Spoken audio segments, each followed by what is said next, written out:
Saya mau sharing kepada saudara, berbagi berkat firman dengan saudara. Dan apa yang saya bagikan sama saudara pagi ini adalah menjadi perenungan saya dalam sepanjang hari kemarin. Saudara ya, ini perenungan saya pagi ini dan ini menjadi pesan Tuhan buat saudara pagi ini. Doa pagi bersama dengan saya untuk kita terima berkat firman. Pagi ini saya mau bicara tentang Allah yang maha besar. Mari langsung saja ya kita buka ayatnya dalam Mazmur pasal 126. Kita baca ayat 1 sampai dengan ayat yang ke-6. Menarik, judul perikop dari ayat yang kita baca ini adalah pengharapan di tengah-tengah penderitaan. Bagi Israel seperti itu, bagi kita juga sama. Berita firman itu berita pengharapan kita di tengah-tengah penderitaan kesesakan setiap kita. Mari kita akan baca ayat ini secara bergantian. Ya, saya baca ayat 1 begitu, lalu Anda kedua, nanti 6-nya ayat ke-6 sama-sama kita baca ya. Saya baca ayat yang pertama, Mazmur 126 ayat 1, begini kata firman Allah. Nyanyian ziarah. Ketika Tuhan memulihkan keadaan Sion, keadaan kita seperti orang-orang yang bermimpi. Teruskan ayat yang kedua. Pada waktu itu mulut kita penuh dengan tertawa dan lidah kita dengan sorak-sorai. Pada waktu itu berkatalah orang di antara bangsa-bangsa, Tuhan telah melakukan perkara besar kepada orang-orang ini. Ayat yang ketiga saya baca, Tuhan telah melakukan perkara besar kepada kita, maka kita bersuka cita. 4, teruskan. Pulihkanlah keadaan kami ya Tuhan, seperti memulihkan batang air kering di tanah Negeb. Ayat yang kelima ya, orang-orang yang menabur dengan mencucurkan air mata akan menuai dengan bersorak-sorai. Ayat yang ke-6 sama-sama kita membacanya 1, 2, dan 3. Orang yang berjalan maju dengan menangis sambil menabur benih, pasti pulang dengan sorak-sorai sambil membawa berkas-berkasnya. Sekali lagi tema firman pagi ini kita mau bahas, kita pelajari adalah tentang Allah yang maha besar. Dari sisi mana, dari sudut pandang mana kita orang percaya menilai, percaya bahwa Tuhan kita adalah Tuhan yang maha besar. Apa sebabnya kita orang Kristen yang percaya kepada Tuhan, kita akui Dia. Saya ulang, kita mengakui Tuhan kita sebagai Allah yang maha besar dari mana? Mari saya ajak saudara lihat dulu latar belakang dari Mazmur 126. Lihat dulu di ayat yang pertama saudara ya. Mazmur 126 ayat 1. Coba saya baca ayat ini, perhatikan baik-baik di screen layar saudara. Dikatakan begini, nyanyian ziarah. Jadi saya ulang, Mazmur 126 ini dikatakan ini nyanyian ziarah. Kalau dalam bahasa Ibrani suka disebut dengan istilah sir hamalot. Ini nyanyian pendakian, nyanyian kenaikan, cuman istilah. Ini Mazmur, ini nyanyian dinyanyikan secara bersama-sama oleh bangsa Israel. Ketika mereka ziarah ke rumah Tuhan, mereka mendaki ke Yerusalem, ke Bukit Sion, ke rumah Allah. Naik ke Yerusalem, karena letaknya di atas bukit Yerusalem. Sambil naik, sambil mendaki, sambil mereka memuji Tuhan. Sambil ziarah ke rumah Tuhan, ke Bukit Sion di rumah Allah di Yerusalem. Mereka menyanyi bersama-sama. Apa isi nyanyiannya? Apa yang mereka pujikan kepada Tuhan dalam nyanyian sir hamalot ini. Nyanyian pendakian ke Bukit Sion ke rumah Allah. Nyanyian berkata begini, nyanyian ziarah. Apa isi pujiannya? Dikatakan begini, ketika Tuhan dikatakan memulihkan keadaan Sion. Bagaimana keadaannya? Keadaan kita seperti orang-orang yang bermimpi. Apa maksudnya latar belakang ayat ini? Apa maksudnya bangsa Israel nyanyi bersama-sama dalam nyanyian sir hamalot ini, nyanyian ziarah ini? Mereka berkata, ketika Tuhan memulihkan keadaan Sion. Memangnya Sion itu siapa? Sion ya mereka bangsa Israel secara jasmani. Secara rohani Sion itu adalah gereja Tuhan. Sion masa perjanjian baru, masa kekinian itu bicara Anda dan saya. Orang-orang yang percaya kepada Yesus. Kita adalah Sion rohani. Yang saya katakan amin. Apa yang Alkitab katakan dalam pujian nyanyian sir hamalot ini? Alkitab katakan mereka memuji Tuhan berkata begini. ketika Tuhan memulihkan keadaan Sion. Garis bawahi kata memulihkan keadaan. Kata memulihkan keadaan ini bisa diterjemahkan memulihkan nasibnya dipulihkan, masa depannya dipulihkan, bangsanya dipulihkan, keluarganya dipulihkan. Ini juga bisa diterjemahkan bisnisnya, usahanya, ekonominya, semua yang ada pada milik mereka itu dipulihkan keadaannya. Masa depan nasib Israel Sion dipulihkan oleh Allah. Dan mereka berkata begini, ketika nasib mereka, ketika masa depan mereka dipulihkan, dalam pujian Sir Hamalot ini mereka berkata, keadaan kita seperti orang-orang yang bermimpi. Bilang sama-sama saya, bermimpi. Mimpi apa mereka? Mimpi yang jadi kenyataan. Ketika nasib mereka dipulihkan oleh Allah, mereka katakan keadaan kita yang dipulihkan, nasib kita dipulihkan. Itu seperti orang mimpi ya. Mimpi itu gini, mereka merasa harusnya nggak mungkin, rasanya nggak mungkin jadi kenyataan. Tapi kemudian mimpi mereka umat Allah Sion jadi kenyataan. Maksudnya mimpi apa ya? Latar belakang dari nyanyian Sir Hamalot ini adalah bangsa Israel itu dilepaskan Tuhan dari tanah pembuangan kalau Anda tahu. Mereka dibuang kala perang. Jadi akibat kala perang saudara ya sama Babel, zamannya Raja Nebukadnezar. Maka karena kala perang bangsa Israel, saya cerita sedikit sejarah latar belakang. Mereka ditawan, dibuang sama Nebukadnezar ke tanah Babel. Itu hampir 70 tahun diperbudak di sana. Jadi tawanan di Babel. Mereka berkata begini, nggak mungkin deh kita lepas. Muncul ucapan bahasa dari generasi kepada anak mereka, cucu mereka. Kita nggak mungkin lepas, kita nggak mungkin lolos, kita nggak mungkin bebas merdeka dari tanah Babel. Rasanya mimpi ketika mereka dibebaskan. Anda tahu kenapa mereka berkata keadaan kita yang dipulihkan nasib kita oleh Tuhan. Keadaan kita yang dipulihkan bangsa kita, keluarga kita oleh Tuhan. Itu seperti orang-orang yang bermimpi. Rasanya nggak mungkin jadi kenyataan. Karena mereka nggak punya daya di tanah pembuangan. Mereka cuman budak kok. Mereka cuman tawanan. Babel bangsa yang kuat gitu loh. Tapi Anda tahu peristiwa itu? Coba nanti di rumah coba tolong Anda pelajari kitab Esra. Apa yang terjadi di sana? Apa yang dilakukan oleh raja? Ada seorang raja yang bernama Raja Kores. Istilah bahasa saya, tidak ada hujan, tidak ada angin. Tiba-tiba sang Raja Kores bikin pengumuman. Apa yang dilakukan Raja Kores? Tiba-tiba bikin pengumuman berkata begini, aku ditugaskan oleh Allah Israel. Untuk apa? Untuk membangun bait Allah yang runtuh di Israel, di kota Yerusalem. Saya ulang sekali lagi, tidak ada hujan, tidak ada angin. Saudara yang tiba-tiba sang Raja Kores membuat pengumuman, aku ditugaskan Allah untuk bangun bait Allah di Yerusalem. Anda tahu siapa Raja Kores? Mungkin saya tidak usah membahas detail tentang siapa Raja Kores. Barangkali kita nggak usah terlalu banyak tahu tentang Raja Kores. Intinya begini, Raja Kores itu raja bangsa kafir. Raja Kores adalah orang yang tidak percaya sama Tuhan sebetulnya. Tapi hari itu hatinya dijamah sama Tuhan. Hari itu hatinya digerakkan oleh Tuhan. Saya mau kasih tahu sama saudara. Di dunia ini orang mau jahat sekalipun, bahkan paling jahat Anda kenal dia.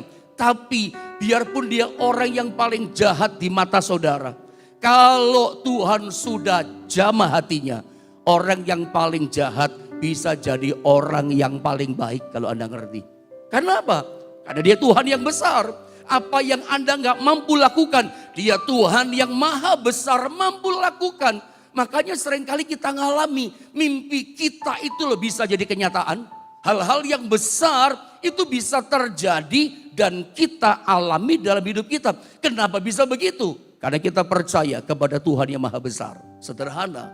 Makanya mereka berkata begini, keadaan kita waktu dipulihkan nasib kita seperti orang-orang yang bermimpi. Kayak ngimpi, kok bisa jadi kenyataan yang mimpi kita.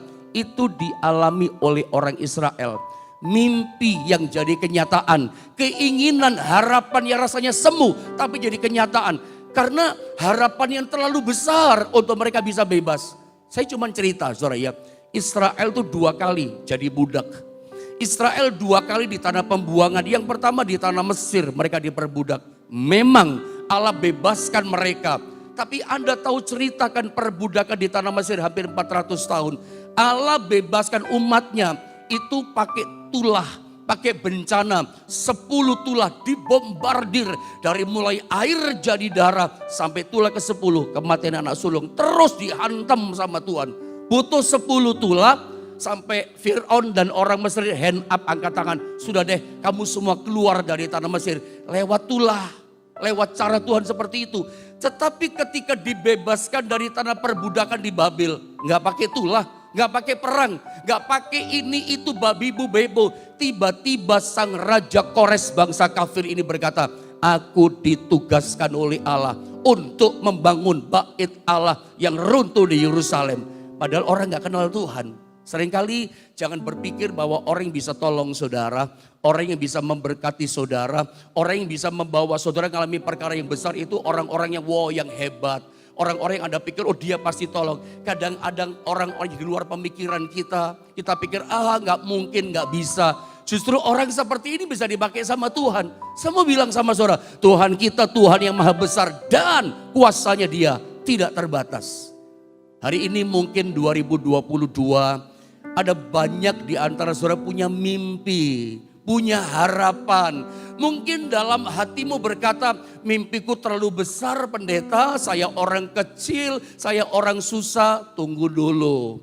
Jangan Anda jadi orang yang mudah berputus asa, merasa diri kecil. Memang saya tahu kita orang kecil mungkin, kita mungkin orang biasa. Pendidikan kita mungkin juga biasa. Ada orang-orang yang pendidikannya jauh lebih tinggi dari kita. Ada banyak di dunia orang lebih pintar dari kita. Tapi saya mau kasih tahu, meskipun kita orang biasa, ada berkata saya orang kecil pendeta, tapi saya punya mimpi besar. Ingat, engkau punya Tuhan yang besar.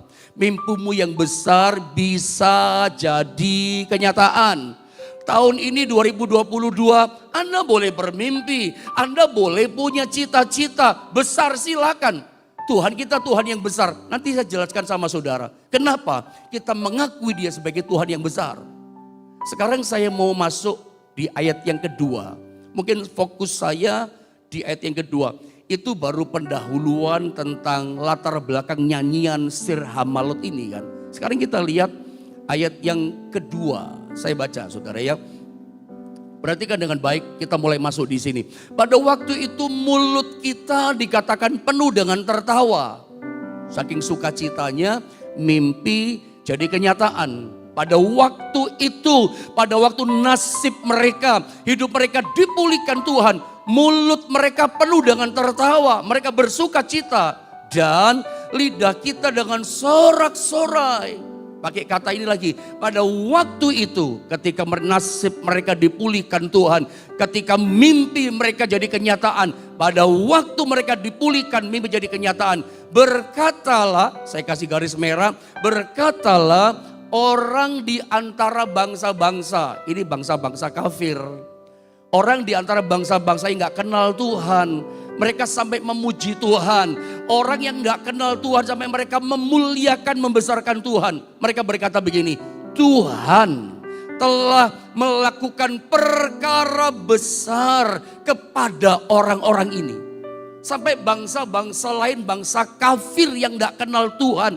Allah yang hidup, Allahnya Israel. Sampai mulut mereka memuji Tuhan. Sampai mulut mereka memuliakan Tuhan. Mereka ngomong apa? Pada waktu itu berkatalah bangsa itu, Tuhan telah melakukan perkara besar kepada orang-orang ini. Apalagi ayat ketiga dikatakan begini, Tuhan telah melakukan perkara besar kepada kita, maka kita bersukacita. Kenapa bangsa Israel bersukacita? Karena Tuhan lakukan perkara besar di antara kita. Makanya saya bikin pertanyaan, coba Anda lihat gambar ini, tulisan ini, statement ini. Apa sih yang membuat orang di antara bangsa-bangsa yang tidak mengenal Tuhan, ya, ketika melihat umat Allah dipulihkan nasibnya, mimpi jadi kenyataan, sampai mereka memuji Tuhan. Apa yang membuat umat Allah dikatakan kita bersukacita? Anda baca baik-baik ayat kedua sama 3. Jawabannya sederhana. Sebab Allah melakukan perkara besar di antara kita. Allah melakukan perkara besar di antara mereka, kata Alkitab. Sederhana. Kenapa bangsa-bangsa dikatakan memuliakan Tuhan? Bahkan Israel yang mengalami apa yang terjadi, mereka dipulihkan oleh Allah. Mereka berkata apa? Allah melakukan perkara besar di antara kita. Makanya saya mau katakan sama saudara, sesuatu itu gak bisa dirubah. Allah kita itu adalah Allah yang melakukan perkara besar kepada umatnya. Saya ulang bagian ini. Saudara mau percaya atau tidak percaya, gak merubah apapun. Ya, daripada Anda nggak percaya, percaya saja. Anda berharap atau tidak mengharapkan. Bahkan saya tegas berkata kepada Anda pagi ini, saudara mau setuju nggak setuju apa kata firman, tidak merubah apapun. Sebab Allah kita adalah Allah yang melakukan perkara besar di antara kita. Makanya saya katakan, daripada Anda nggak percaya, ya percaya saja. Karena memang dia Tuhan yang melakukan perkara yang besar. Nah pertanyaannya, karena mungkin ada bertanya-tanya di hati saudara kepada saya. Mengapa Allah itu melakukan perkara yang besar? Mungkin sementara saya memperkatakan pertanyaan ini kepada saudara. Mengapa sih pendeta Allah itu lakukan perkara yang besar? Mungkin ada sebagian saudara berkata begini. Untuk apa dia lakukan perkara yang besar? Mungkin ada di antara saudara berkata begini, kan dia sebagai Tuhan saja kan sudah cukup. Kan dia sebagai Allah saja kan sudah cukup. Lalu untuk apa dia membuktikan dengan cara melakukan perkara besar? Tunggu dulu. Catat ini besar-besar di hati saudara. Ini penting saudara ya. Ingat baik-baik, ingat baik-baik. Catat di hati saudara besar-besar. Tuhan atau Yesus lakukan perkara besar kepada kita. Itu bukan untuk membuktikan ketuhanannya. Justru karena dia adalah Tuhan yang besar, pahami ini, maka semua yang dilakukan dalam kehidupan kita, itu perkara yang besar. Dia Tuhan yang besar, makanya semua yang dia kerjakan dalam hidup umatnya, ya perkara yang besar. Tuhan gak pernah bikin perkara yang kecil sama kita. Tuhan gak pernah yang dia buat sama umatnya itu perkara yang remeh-remeh. Makanya saya mau ingatkan sekali lagi, dia itu Tuhan yang besar loh, yang sanggup lakukan perkara yang besar. Mungkin Anda bertanya, apa sih alasan mengapa Tuhan lakukan perkara yang besar? Atau saya permudah begini, ya, apa sih yang membuat kita itu mempercayai dia itu sebagai Tuhan yang besar? Ya, melakukan perkara yang besar maksud saya. Kenapa sih kita percaya dia Tuhan lakukan perkara besar? Sederhana jawabannya, karena dia itu adalah Tuhan yang besar. Selesai, sederhana. Dia lakukan perkara besar bukan untuk membuktikan ketuhanannya, memang dia Tuhan kok. Dia Tuhan yang besar, maka semua yang dia kerjakan dia lakukan. Ya perkara besar karena dia Tuhan yang maha besar. Sebab itu kalau saudara sadar di dunia di mana kita hidup, dunia itu selalu mengharapkan yang terbaik. Ya, saya kasih contoh yang paling sederhana. Kalau misalnya ada seorang misalnya sakit, misalnya tiba-tiba dia kena serangan jantung, datang ke rumah sakit, masuk rumah sakit. Pihak rumah sakit berkata begini sama orang yang sakit, Bapak Ibu, di sini ada 2 dokter spesialis jantung. Ini cuma contoh yang mempermudah Anda mengerti. Rumah sakit berkata, di sini ada 2 dokter spesialis penyakit jantung. Dokter yang pertama, kalau dia operasi jantung selalu berhasil. Dokter yang kedua biasanya kalau 5 operasi 5 orang, 1 mati. Saya mau tanya sama saudara, kalau misalnya ada anggota keluarga kena serangan jantung, Anda suruh milih dokter yang mana? Ada, saya yakin Anda pasti pilih dokter yang pertama yang terbaik. Karena selalu di dunia ini orang pilihnya yang the best, orang pilih yang terbaik untuk hidupnya. Makanya saya ulang pagi ini, kalau ada di antara saudara mengalami kesulitan, masalah, pasti Anda pengen solusi yang terbaik. Misalnya saja contoh, dokter berkata begini sama saudara-saudara medis, Anda ini gak mungkin bisa punya anak seumur hidup. Misalnya Anda mandul, atau medis berkata Anda ini kena sakit kanker gak mungkin sembuh selamanya, bahkan mungkin mati. Atau secara medis dokter berkata begini, Anda ini sakit jantung meskipun dioperasi ya seumur hidup tetap aja jantungmu lemah, mau dioperasi tetap lemah. Saya mau bilang sama saudara, itu dokter manusia yang berkata. Hari ini saya bawa kabar baik lewat firman Allah yang barusan kita baca. Bahwa Tuhan kita adalah Tuhan yang maha besar. Yang sanggup lakukan perkara yang besar. Karena dia Tuhan yang maha besar. Maka segala perbuatannya atas kita, itu perbuatan yang besar. Anda punya mimpi, mimpimu bisa jadi kenyataan. Bukan karena kita yang hebat, Tuhan kita yang besar, yang lakukan perkara besar dalam kehidupan kita. Sederhana. Kekristenan itu gak rumit-rumit, yang penting Anda punya iman kepada Dia. Sebab itu pagi ini Anda jangan cuma jadi orang yang putus asa, mudah menyerah. Saya cuma orang kecil pendeta, saya ini orang susah. Bagaimana mungkin tahun 2022 saya dagang kerja bisa sukses. Bagaimana mungkin saya bisa berhasil. Bagaimana mungkin saya bisa jadi orang yang besar. Anda jangan cepat jadi orang Kristen yang lemah. Kadang-kadang memang ada orang Kristen berkata begini, saya sih hanya percaya Yesus sebagai Tuhan dan Juru Selamat. Banyak kan orang berkata begitu. Tapi kalau soal mujizat-mujizat ya terserahlah. Mujizat-mujizat saya sih gak percaya. Saya hanya percaya Yesus sebagai Tuhan dan Juru Selamat yang mengampuni dosa saya, menebus dosa saya. Kalau mujizat ya gak terlalulah saya. Saya mau berkata pada saudara, kalau ada orang berkata bahwa saya hanya percaya Yesus sebagai juru selamat, sebagai penebus dosa saya. Soal mujizat, ya nantilah. Mujizat saya gak terlalu percaya. Saya mau kasih tahu, kalau ada orang Kristen yang model begini, itu menunjukkan sebetulnya imannya lemah sekali. Ya. Hanya membela diri, imannya lemah. Itu artinya orang Kristen seperti ini, dia tidak berdiri kokoh di atas dasar iman yang teguh. Kalau ada anak Tuhan ngomongnya seperti ini, ya dia gak berjalan dalam kebenaran firman. Firman jelas berkata kepada kita, kita punya Tuhan yang sangat besar dan Dia sanggup lakukan perkara yang besar dalam hidup kita. Makanya apa sih artinya Dia adalah Tuhan yang besar? Kenapa kita mengakui Dia Tuhan sebagai Tuhan yang besar dalam hidup kita? Ini mungkin penting menjadi bahan perenungan kita sepanjang hari ini. Seperti perenungan saya sepanjang hari kemarin. Kenapa sih kita percaya kepada Dia yang Tuhan yang besar? Kenapa kita mengakui dengan iman kita Yesus Tuhan itu Tuhan yang besar? Jawabannya ada pada ayat yang ke-6. Kenapa kita percaya? Kenapa kita mengakui Dia sebagai Tuhan yang besar? Lihat ayat yang ke-6. Jawabannya adalah karena Dia adalah Tuhan yang memberi kepastian kepada kita. Lihat ayat ke-6. Mari sama-sama kita membaca pada ayat yang ke-6. 1, 2, dan 3. Orang yang berjalan maju dengan menangis sambil menabur benih, pasti pulang dengan sorak-sorai sambil membawa berkas-berkasnya.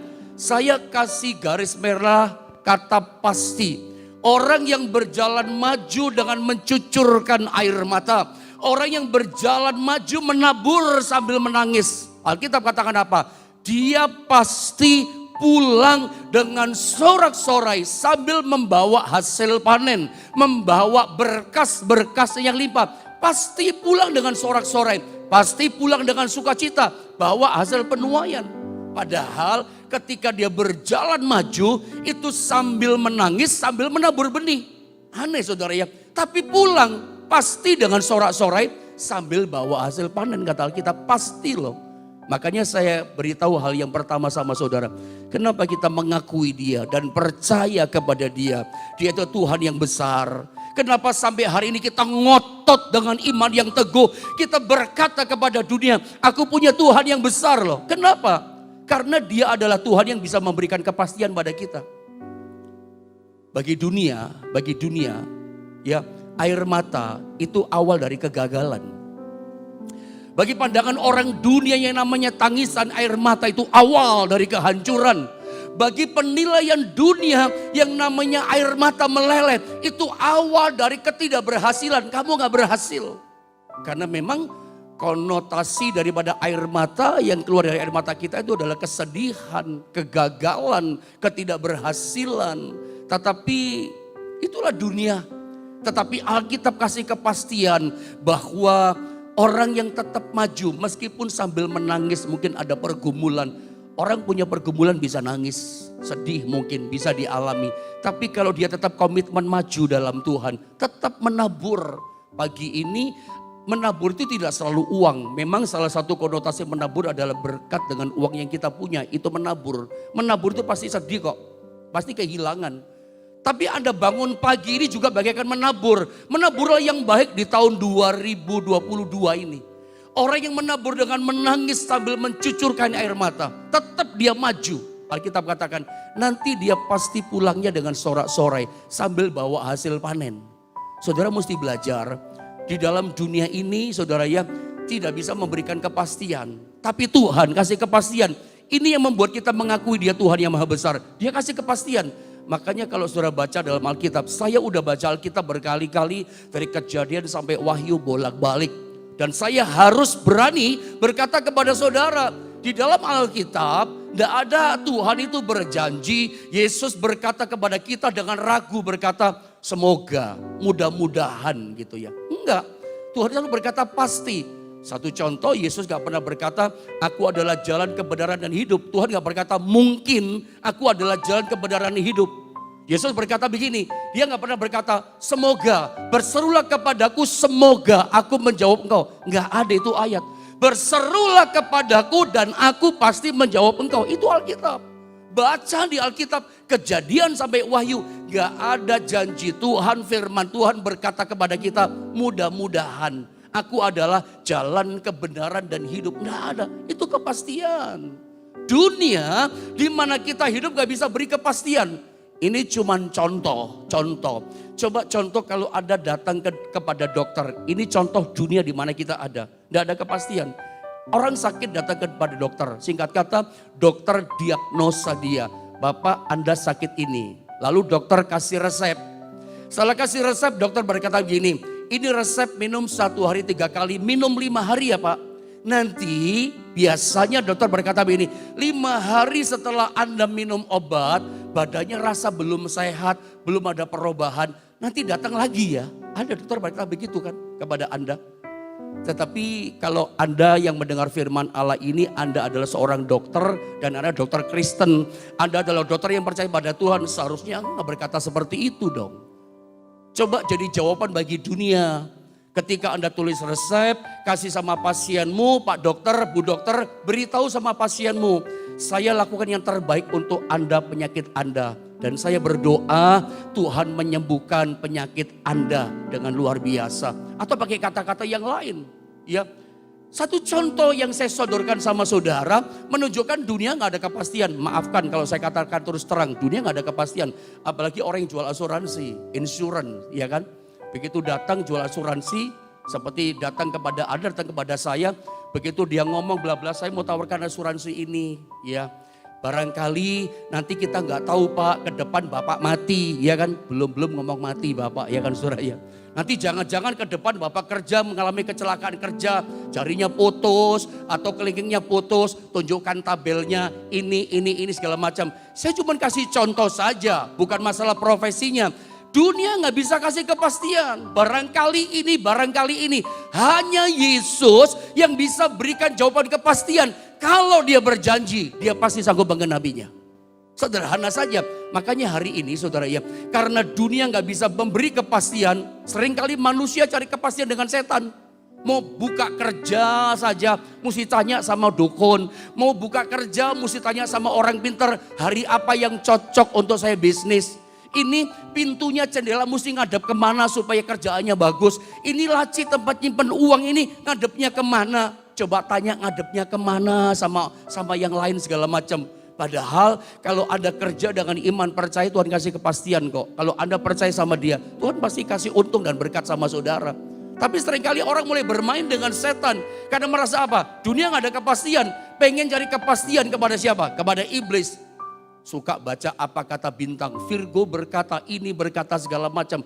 Kalau kamu kerja dengan rajin, dengan tekun, kamu pasti sukses. Ya nenek-nenek juga tahu saudara ya.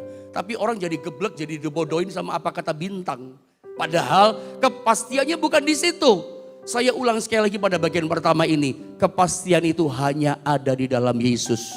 Karena waktu jalan saudara ya, masih ada 2 poin saya mau bagi sama saudara. Saya mungkin simpen ini untuk besok. Saya masih bagi sama saudara masuk hari ke-8. Tapi bagian pertama, kenapa kita mengakui dia sebagai Tuhan yang besar? Catat baik-baik.